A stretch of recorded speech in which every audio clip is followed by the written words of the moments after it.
Good day, students. In today's video, I will be discussing two topics. Week number 1, Life and Remarkable Beginnings, and week number 2, Unifying the Themes of Life. Medyo mahaba yung discussion natin. And please be patient with me. Even though the conversation will go on for a while, try to pay attentively the entire time.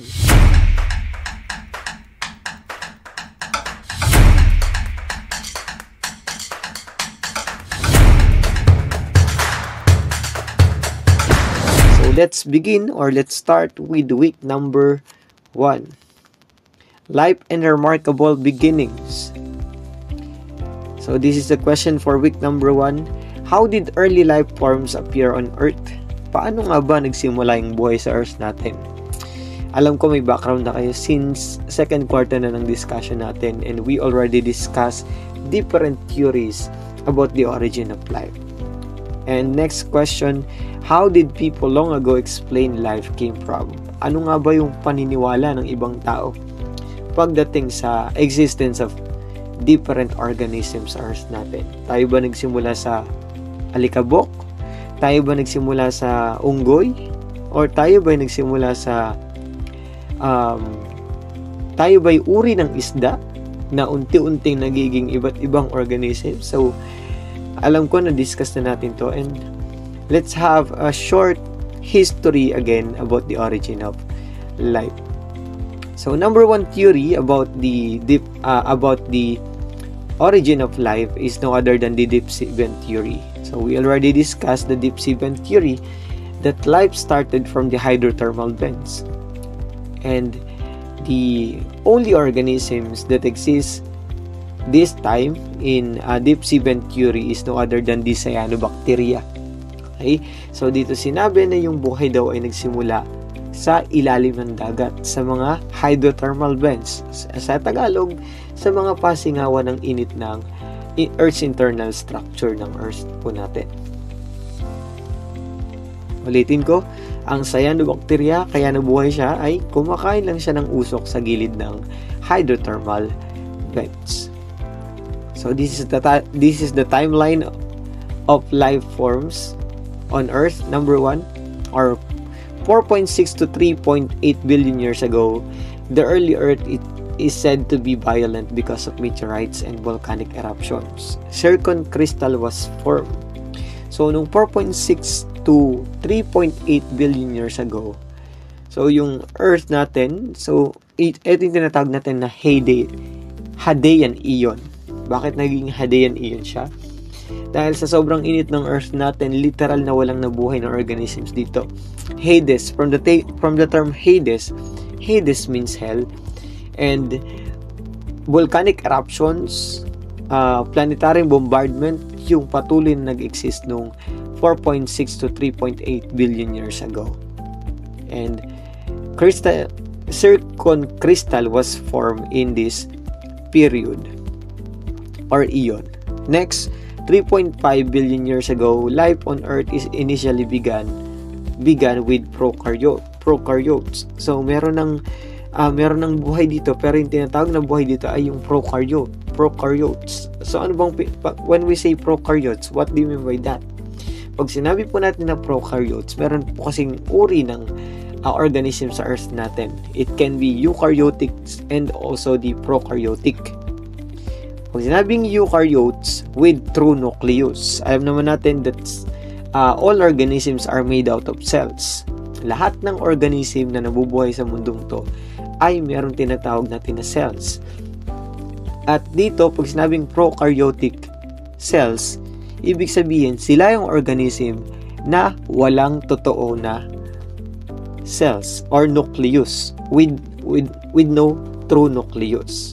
Pag sinabing eukaryotic cells, iyon na yun tayo. Eukaryotic cells, meron tayong nucleus sa cells natin. Okay? Noong 3.5 billion years ago, ang unang organism na nabuhay dito ay yung mga prokaryotic cells or prokaryotic organisms. And 3 billion years ago, the first photosynthetic organism exists. Eto na, nandito na si cyanobacteria o yung unti-unti siyang magiging lumot, magiging algae. So that is what we call the cyanobacteria. The first photosynthetic organism exists 3.0 billion years ago. 2 billion years ago, the appearance of first eukaryotes and the influx multicellular organism occurred 1.2 billion years ago. So, nung 2 billion years ago, dito na nag-exist yung mga eukaryotic cells or eukaryotic organisms. Yung eukaryotes, meron na silang totoong nucleus at meron na tayong tinatag na multicellular organism. When we say multicellular organism, this is the organism that composed of two or more cells. While unicellular naman po ay iisa lang yung cell na meron sila. Ang example nun, bacteria. Unicellular yung tawag sa kanya. And example ng multicellular, wag na tayong lumayo. Tayo ay isang example ng multicellular organism. We are composed of thousands of cells in our body. Kailan nag-exist yun? Noong 1.2 billion years ago. Next, 500 million years ago, the Paleozoic era, when the trilobites and cephalopods became dominant in the Cambrian and Ordovician period. Nung 500 million years ago, so ito yung tinatawag natin na Paleozoic era, yung trilobites, or ito yung mga cockroach or yung mga ipis sa ilalim ng dagat. Ang tawag sa kanila ay trilobites kasi kinagawa ng nila kumakain lang ng kumakain sa ilalim ng bato or sumisipsip ng mga alikabok sa bato. At when we say cephalopods, this is the ancestor of squids and also the octopus. So sila yung cephalopods, kung nakakita tayo niyan sa ngayon, iyan pala yung ancestor ng octopus at ng mga squids. 251 to 65.5 million years ago, the Mesozoic era. So ito na yung tinatawag natin na ages of reptiles.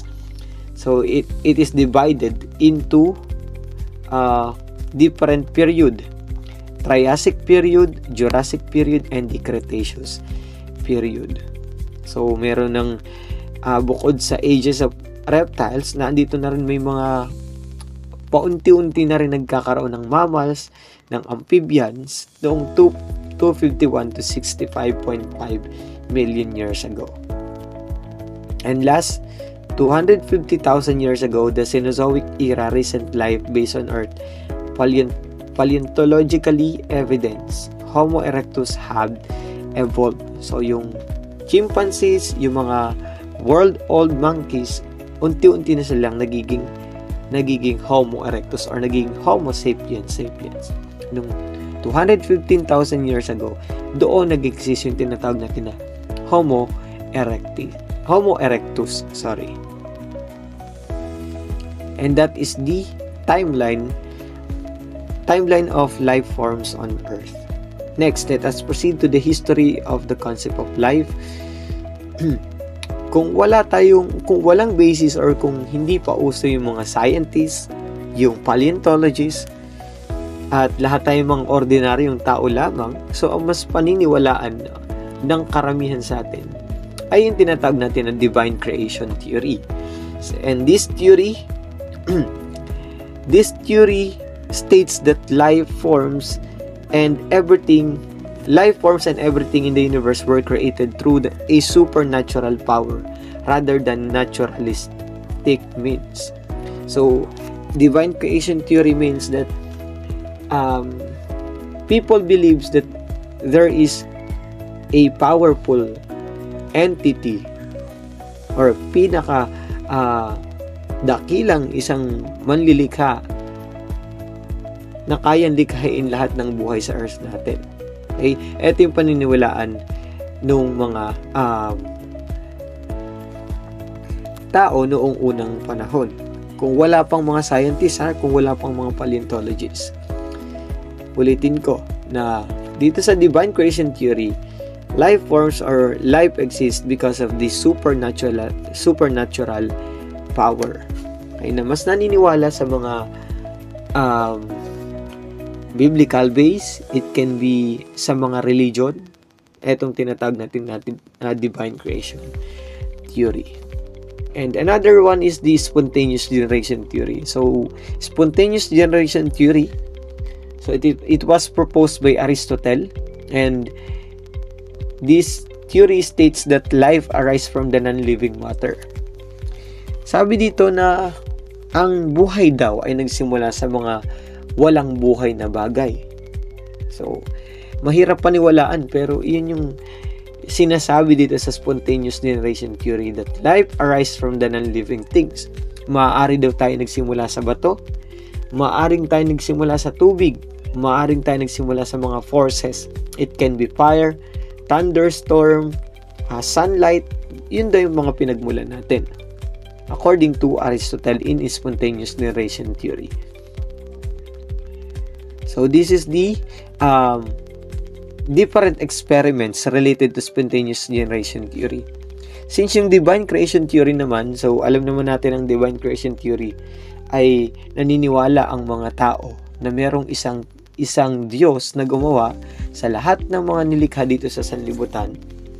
So hindi na natin kailangan pang i-elaborate yun. So we will focus more on the spontaneous generation theory.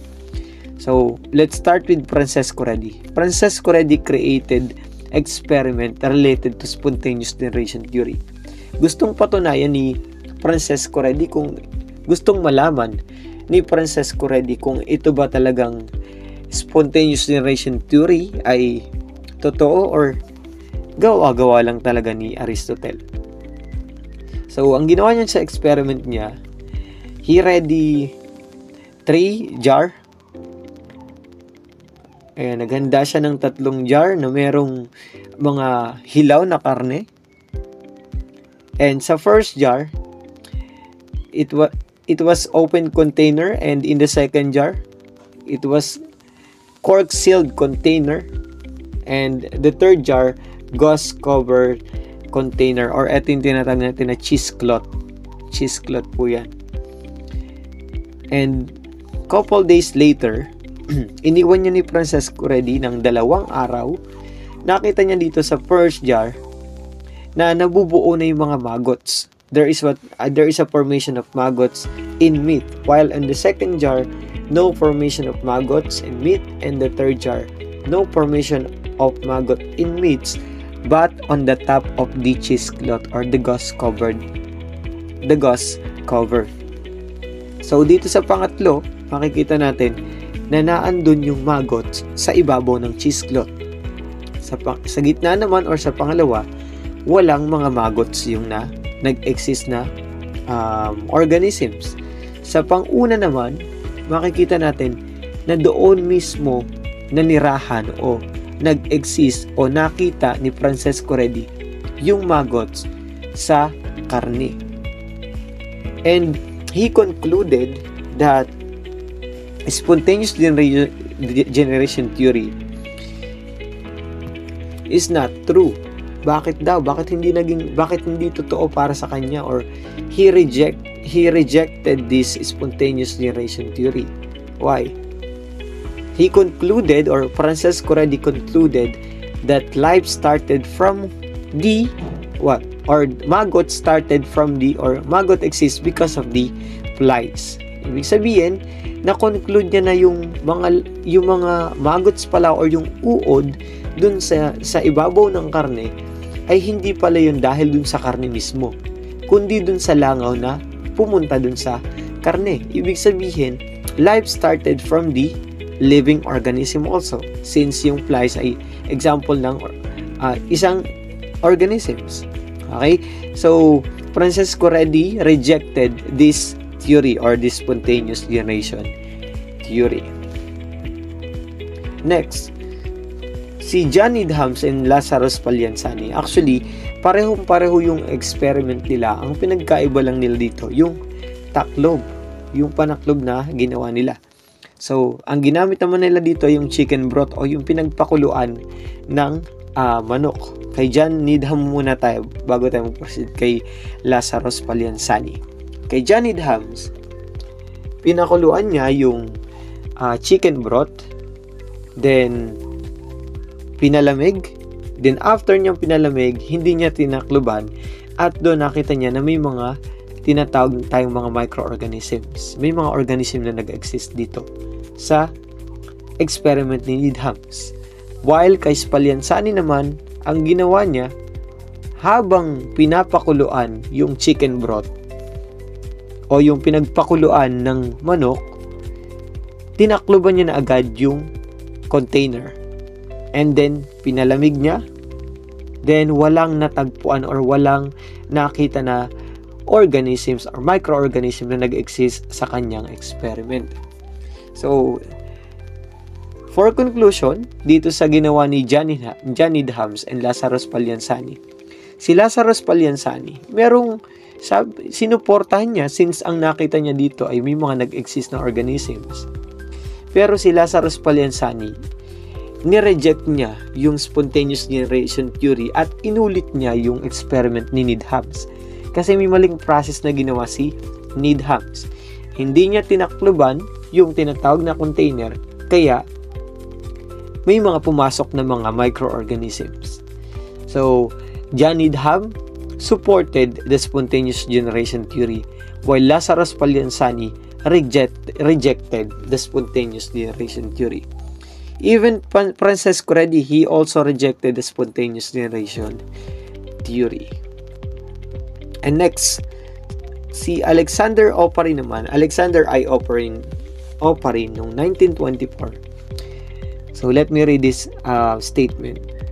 Hypothesizes that gases in Earth's early atmosphere combine to form more complex compounds found in living things. With the help from the sun, lightning, and geothermal energy, they combine. The original gases were ammonia, hydrogen, methane, and water vapor. New compound wash into ocean and form primordial soup. So si Alexander Oparin, if you remember sa Origin of Life nung first quarter, di ba magkakasama yun si yung deep sea vent theory, deep sea vent theory, primordial soup, and the panspermia.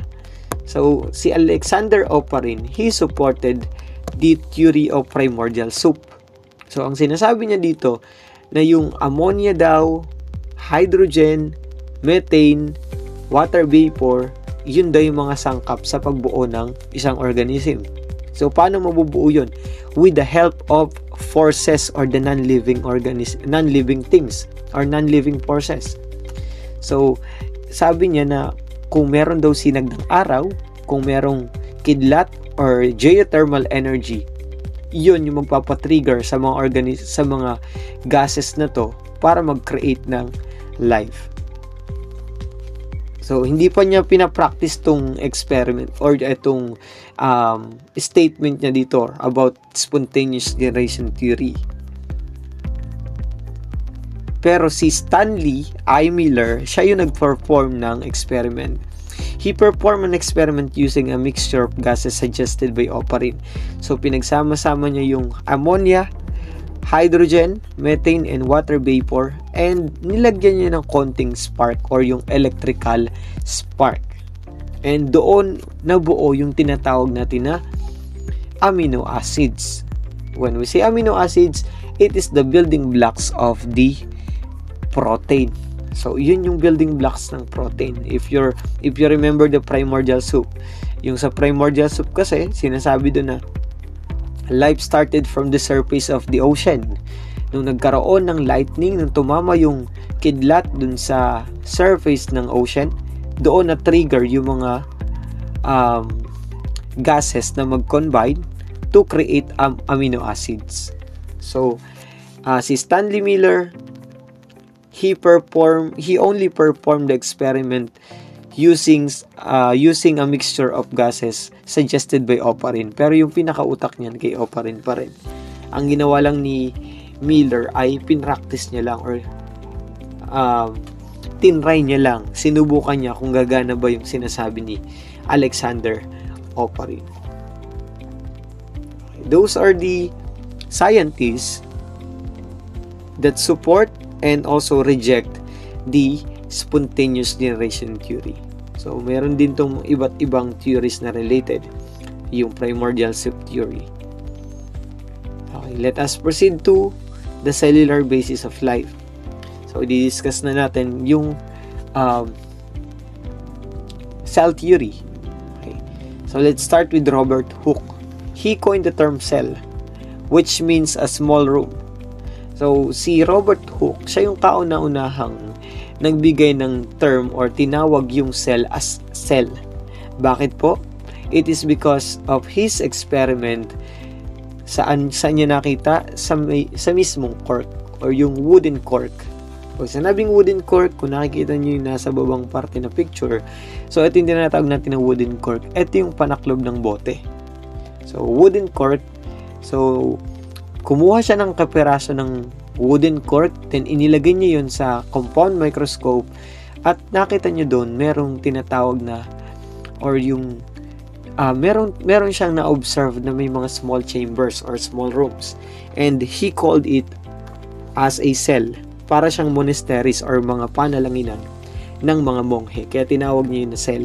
It is because para siyang mga selda or prayer room or small room ng mga monghe. Again, Robert Hooke, he coined the term cell.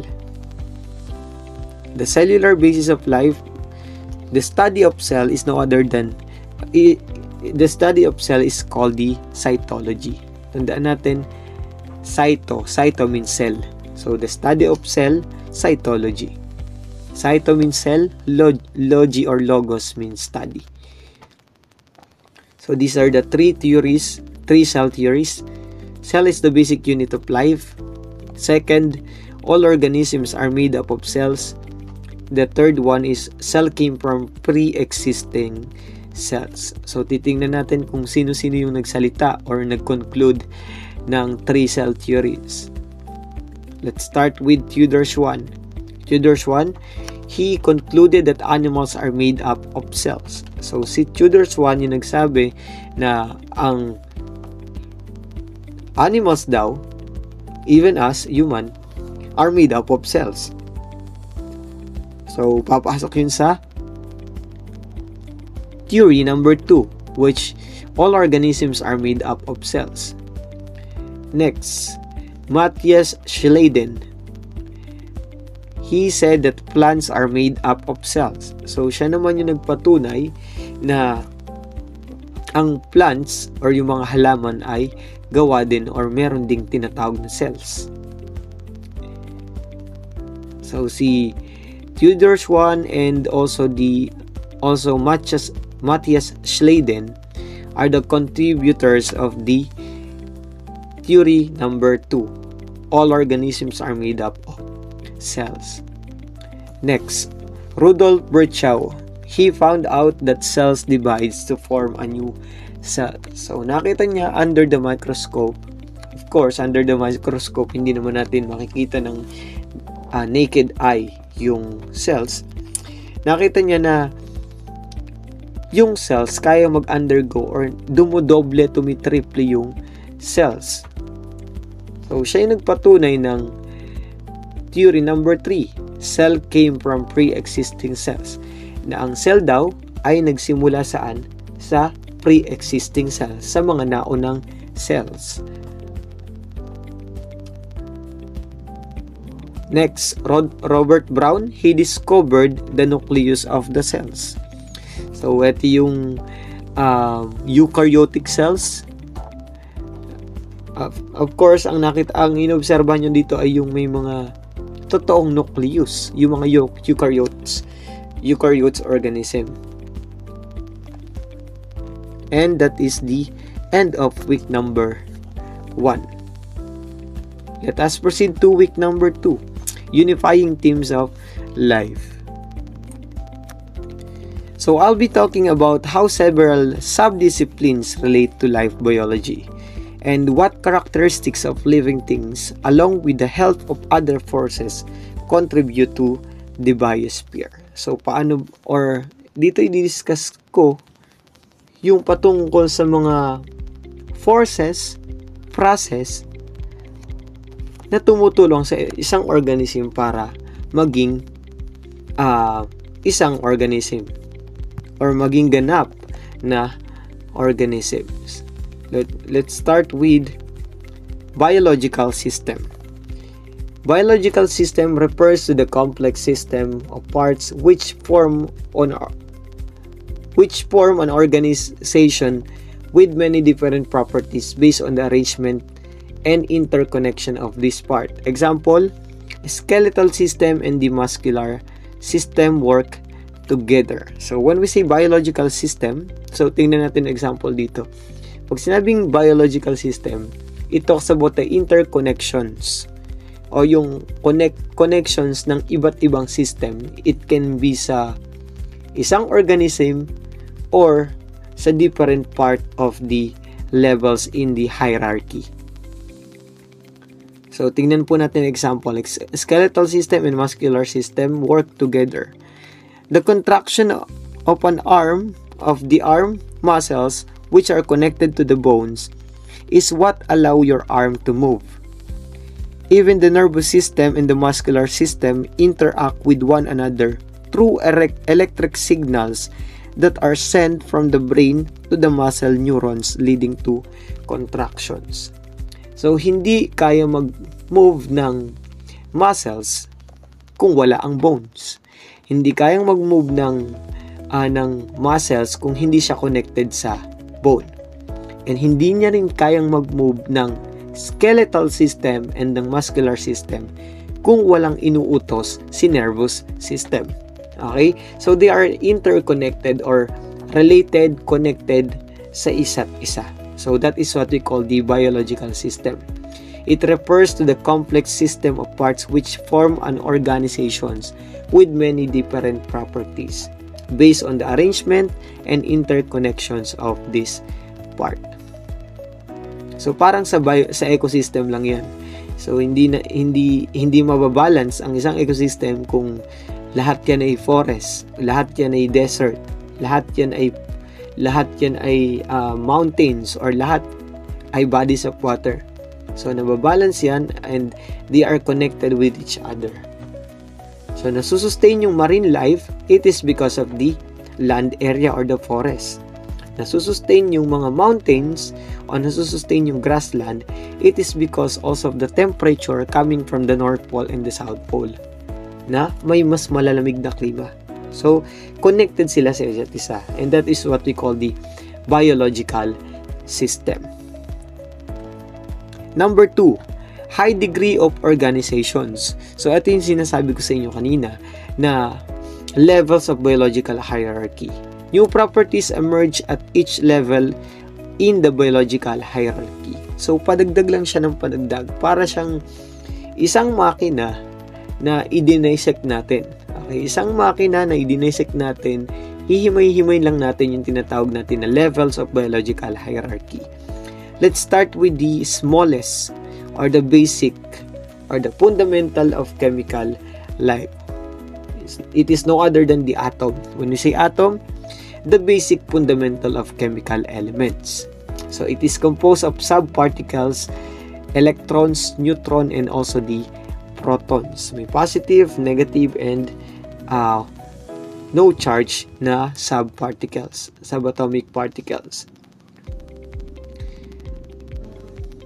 Next po natin.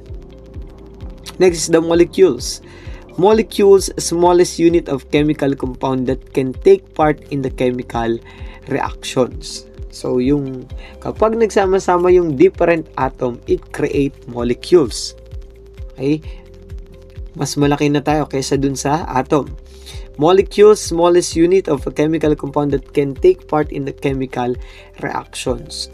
So, example of the molecule is no other than the DNA or deoxyribonucleic acid. It is composed of adenine, thymine, cytosine, and guanine, and also the phosphate backbone. Yung mga phosphorus. Di ba yung phosphorus atom? Kapag nagsama-sama yan, even the adenine, thymine, cytosine, and guanine, it create DNA or it forms DNA, and it is one of the molecules. Example of molecules. And next, yung DNA, of course, saan ba nagstay ang DNA? Inside the cell. And cell is the basic unit of life. Saan nagstay ang DNA? It can be inside and also the outside of the cell. Pag nasa cytoplasm siya, sa part ng cell na to, kapag nasa cytoplasm siya, RNA ang tawag sa kanya. Pero kapag nasa loob siya ng nucleolus, ang tawag sa kanya ay DNA. So natatanggal lang yung helix niya or yung strand. Kapag double strand DNA, nasa loob ng nucleolus. Kapag single strand RNA, nasa labas ng nucleolus or nasa cytoplasm. And cell is the basic unit of life. Not just only the plant cell, animal cell, but also the bacteria cell. Okay? Meron kasi tayong tinatawag ng mga protists, yung mga nagkukunwaring halaman, nagkukunwaring ibang organism. Ang tawag sa kanila ay protists. Next, pag nagsama-sama ang maraming cell, it creates tissue. Tissue, a group of similar cells that work together to perform a specific functions. So there are four types of tissues or muscle. Number 1 is connective tissue. Next is the muscle tissue. Third is the epithelial tissue, and last is the nervous tissue. So meron silang iba't ibang functions. Okay? Kapag nagsama-sama yan, it creates what? An organ. Okay, gagawa na ng organ. An organ, it is a structure composed of two or more types of tissues that work together to perform a specific function or group of functions. So, yung heart po, hindi lang siya composed ng isang type ng tissue. It is composed of different type of tissue. Even the intestines, right? Even the what they call that, digestive system. Meron tayong tinatawag na smooth muscles. So, ang purpose ng lining ng intestine natin, yung pagiging smooth muscles niya, is para makapag-flow ng ayos yung tinatawag yung mga kinakain natin. Okay?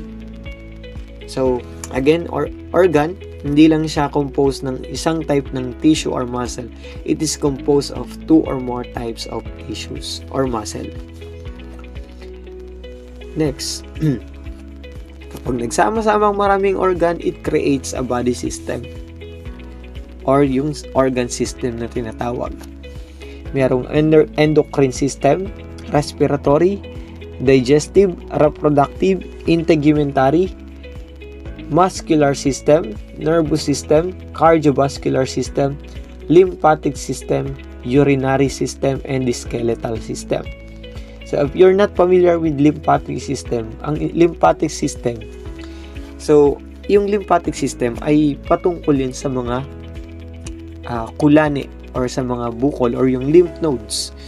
Kapag nagkakasipon ka, natitrigger na magkaroon or mamagay yung mga kulani mo. Or kapag nagkakasugat ka sa tuhod, nagkakaroon ka ng mga kulani sa iba't ibang parte ng katawan mo.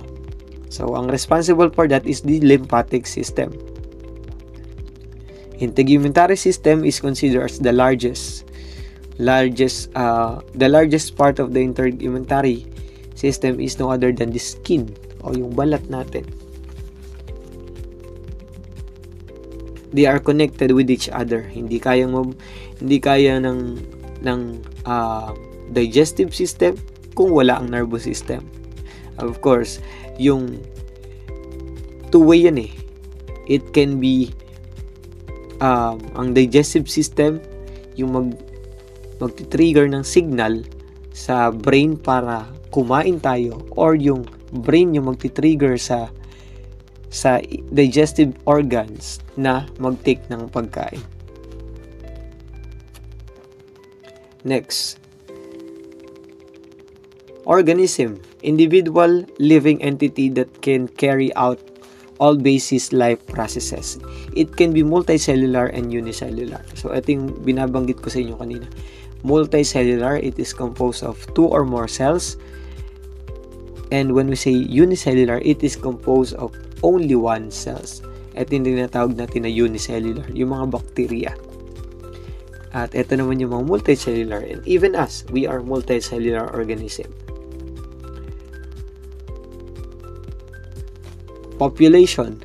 A population, a group of individuals of the same species living in a specific area at the same time with interactions, reproduction, and survival within a particular environment. So, pag sinabi natin na population, tandaan lang natin na pare-parehong organism yung nabubuhay dyan. Pare-parehong penguin, pare-parehong mga reindeer, pare-parehong tao. Ang tawag doon ay population. Kapag pare-parehong tao na nagkakaroon ng interactions, reproductions, and even survival within particular environment. Next, population, community consists of all populations of different species living and interacting in a particular area. So, pag sinabing community, it is composed of two or more populations. A group of, example, a group of monkey and a group of monkey and a trees. Okay, tawag doon ay community, or a group of monkey, a group of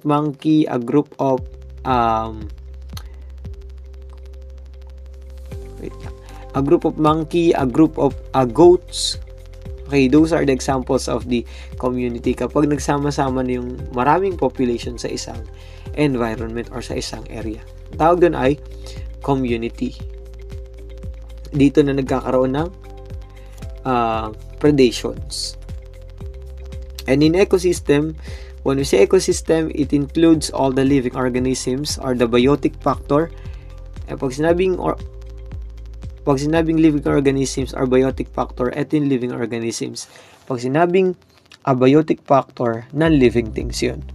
It can be water, wind, forces. Yun yung tinatawag natin na abiotic factor. Rocks, those are the abiotic factors. Let me read again. Ecosystem includes all the living things, abiotic factors, and non-living things, abiotic factors in a particular area, interacting as a system. Example, a tropical rainforest ecosystem includes diverse plant and animal species, soil, water, and climate factors.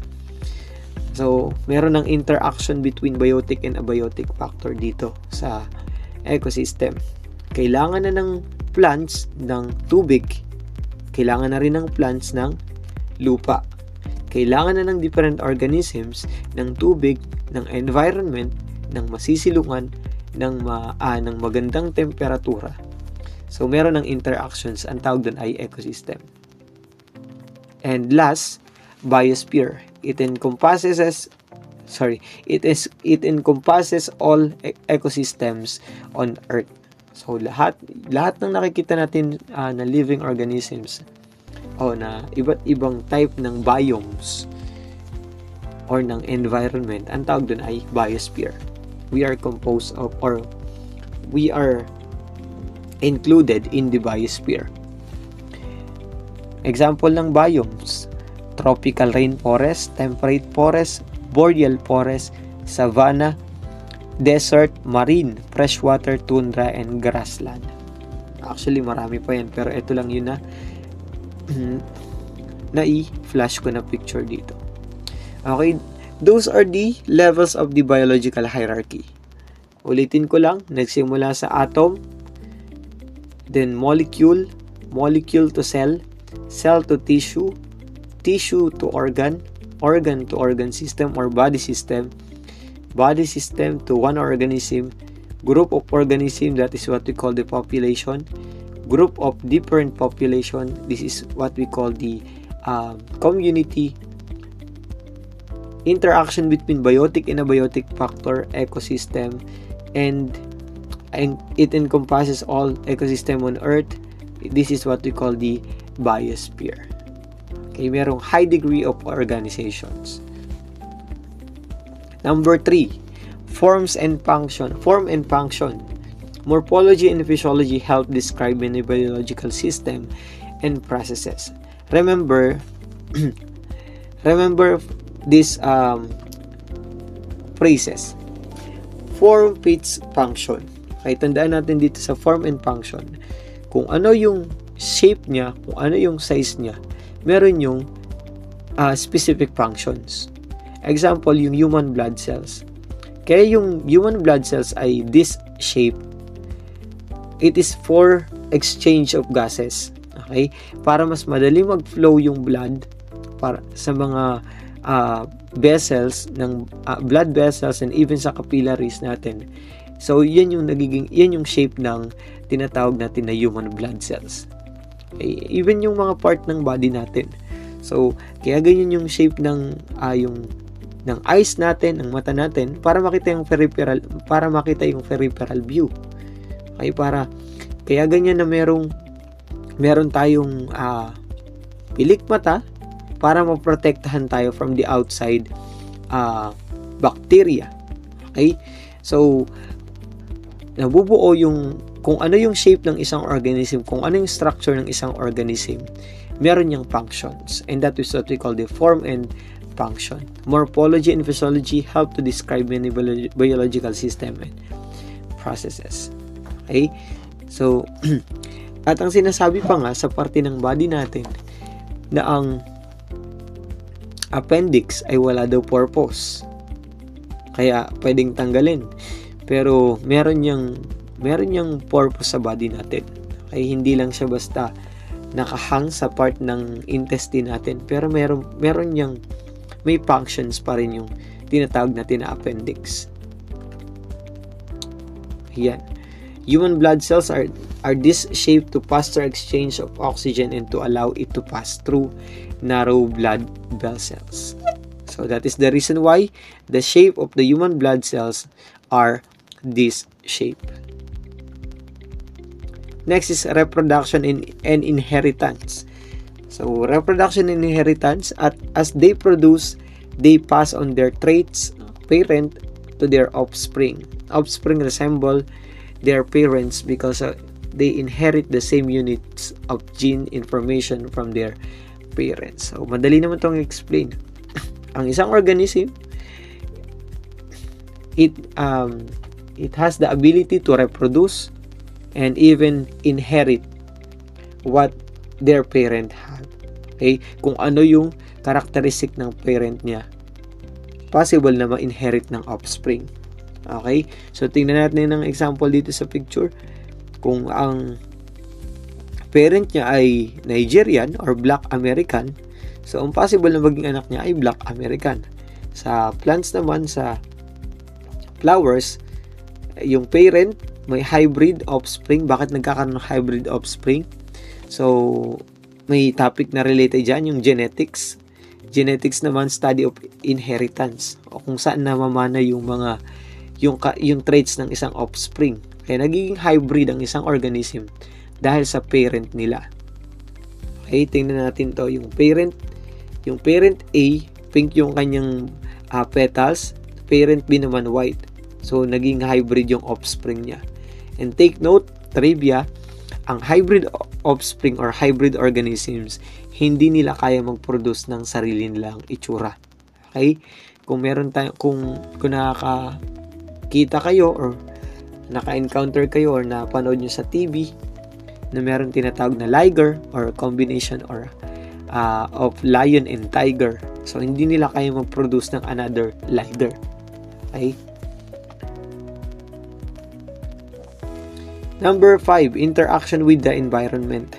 The abiotic and abiotic components of the earth interact with one another. So, ito yung discussion kanina about sa ecosystem.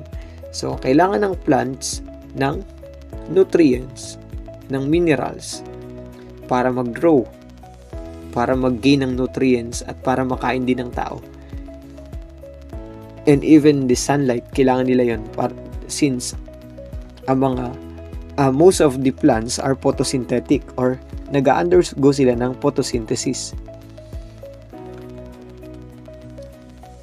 Not just only for the plants but for different organisms also. So, kailangan natin ng sunlight to gain energy. So, meron ng interaction ng abiotic and biotic factors, biotic component. Number 6, energy. All organisms require energy to maintain their biological functions. So, kailangan natin ng energy. Andito na yung tinatawag natin na food chain and food web. Energy and coming from the sunlight that produce grass producers, ang tawag sa kanila, and yung grasshopper naman, sa food chain na to ang primary consumers, and yung straw or yung mga rats are the secondary consumer, and the tertiary consumer is no other than the owl sa food chain na to. Okay? So, kailangan nilang mag-gain or kumuha ng energy. Okay? Nagkakaroon ng predation dito. May mga herbivores, carnivores, and omnivores na organisms. So, to maintain their biological functions. Regulation or homeostasis.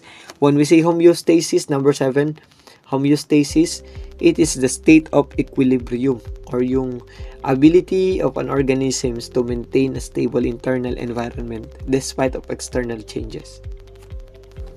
Okay, kaya tayo pinagpapawisan dahil binabalance ng katawan natin yung temperature in and outside of our body. Kaya naman tayo nauuhaw, of course, ganun din, nagkukulang na tayo ng tubig sa body natin. Nagsisend na ng message ang nervous system natin, ang brain natin, sa body natin, sa digestive system natin that we need to drink a lot of water para maiwasan yung dehydrations. So, regulation, homeostasis, binabalance lang yung internal and external part of our body. And yung temperature, kapag malamig, diba? In order for us to survive, hindi naman lahat ng tao ay makakapalang balat. Diba? May mga tao na konting malamigan, susuot ng jacket. So, may mga taong kaya nilang tumagal sa sobrang init, tumagal sa sobrang lamig. At ang tawag sa kanila may mga cold-blooded, warm-blooded, thermophiles, extremophiles. Sila yung may mga kakayahan na mabuhay sa extreme na environment. So tayo, ang kaya natin gawin since tayo ay organisms na warm-blooded, cold-blooded, okay? Cold-blooded organisms. So, kailangan nating i-balance yung temperature ng body natin. Number 8, evolution and diversity, or ito yung tinatawag natin na evolutionary adaptations. So, evolution explains the diversity of life on Earth and how species adapt over time through mechanisms like natural selections, genetic drift, and gene flow. So, evolution and adaptation, it is the ability of an organism to what? To adapt to the environment. Okay? So, tingnan natin tong first picture. If you're familiar with natural selections, so ito yung tinatawag natin na natural selection. So, sobrang taas na ng puno. Kung sino lang yung mga kayang makaabot ng puno, kung sino yung kayang mag-adjust, sila yung nabubuhay. Okay? Yun yung theory ng natural selection kay Simon Laplace. And sa genetic drift naman, so change in allele frequency due to the change of event. So kapag may mga nawalang organism doon, or kapag may mga hindi na nag-continue na organism, mas madodominate sila ng mga nag-exist na organisms. Okay. Sa gene flow naman, change in gene pool due to migration. Kapag may mga hindi talaga doon nakalocate na organisms at inilagay doon, so i-invade nila yung isang area. Okay, magre-reproduce sila ng sarili nilang itsura doon sa isang environment. At ang pinakamagandang example diyan, yung mga janitor fish sa isang river or sa pond. Meron kasi mga animal lovers na kapag hindi na nila kayang alagaan yung mga isda sa aquarium nila, at yun ay hindi nakikita dun mismo sa isang locations, nilalagay na lang nila, pinapakawalan nila. So ini-introduce yung bagong organism doon. So yung iba nagiging pagkain, at kung sino pa yung mga nag-exist doon na organism, nagiging pagkain, at kung sino yung panibago, sila nagiging predator sa isang area. Ang tawag doon ay gene flow. Change in gene pool due to migrations, evolution, and diversity. Number 9 is scientific inquiry. Scientific is an approach in gaining knowledge. It involved asking questions about the nature and then observation or experiments to find possible answer to those questions. So ito yung scientific, or it talks about the observation, experimentations, kung paanong makakatulong sa environment and even as in human. Okay, inaalam nila yung behavior. So andito na yung mga scientific method. Okay? So tingnan natin dito yung turtle. Nilagyan niya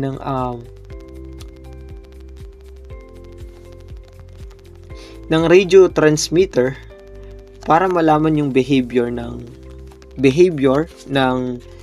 turtle, or kung paano sila makakatulong sa environment, or kung saan nagre-reproduce, or kung saan dumadami yung mga turtle. So dito sa scientific inquiry, sinasamahan nila ng experimentations, ng observations, para mas matulungan yung environment, at para makapag-produce ng panibagong knowledge about sa behavior ng isang organisms and even the ecosystem.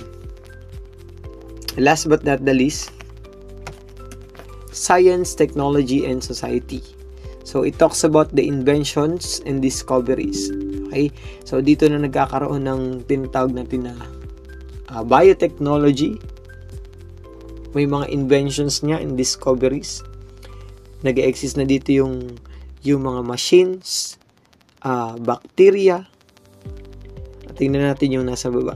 How antibiotic resistance happens. Lots of germs and some are drug resistant. Antibiotic kills the bacteria causing the illness, as well as the good bacteria protecting the body from infections. The drug resistance bacteria is now able to grow and take over. Some bacteria give their drug resistance to other bacteria. So dito nag-i-introduce sila para yung ini-immune yung body natin sa isang bacteria for us to keep our body not in harm. Okay, kung makikita natin example nun sa COVID-19, ano ba yung vaccine, yung mga vaccine na tinurok sa atin, o sa mga nagpa-vaccine dyan, di ba? So, in-inject sa atin yung vaccine about sa COVID-19 para mas ma-immune tayo dun sa bacteria na yun. Since ang bacteria ay nag-exist na sa hangin. Ang bacteria po ay hindi lang sa land, sa water, even sa hangin nag-exist ang bacteria. Okay? So, in science, technology, and society. So, dito related yung mga inventions ng mga scientists and even the discoveries nila. Example, yung kay Louis Pasteur, yung process ng pasteurization or sterilizations. Okay? And even the discoveries of the microscope and yung mga technologies natin sa pagdetect ng yung MRI, right? Sa mga machines natin in medical fields. So, because of the scientific inquiry, okay, because of the questions of different scientists and even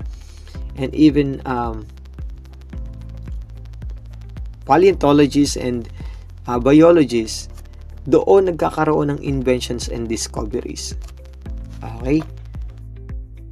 In summary, Understanding the connections of different subdisciplines helps in the field like medicines, ecology, and conservation, enhancing our ability to address challenges related to health and environmental sustainability. So, they are related and connected with each other. And binabalance lang lahat. Okay? So, andun magpo-fall tayo sa term na homeostasis. The biosphere needs to be state in balance to sustain different life forms on the earth. And that's it. That's the end of our discussion.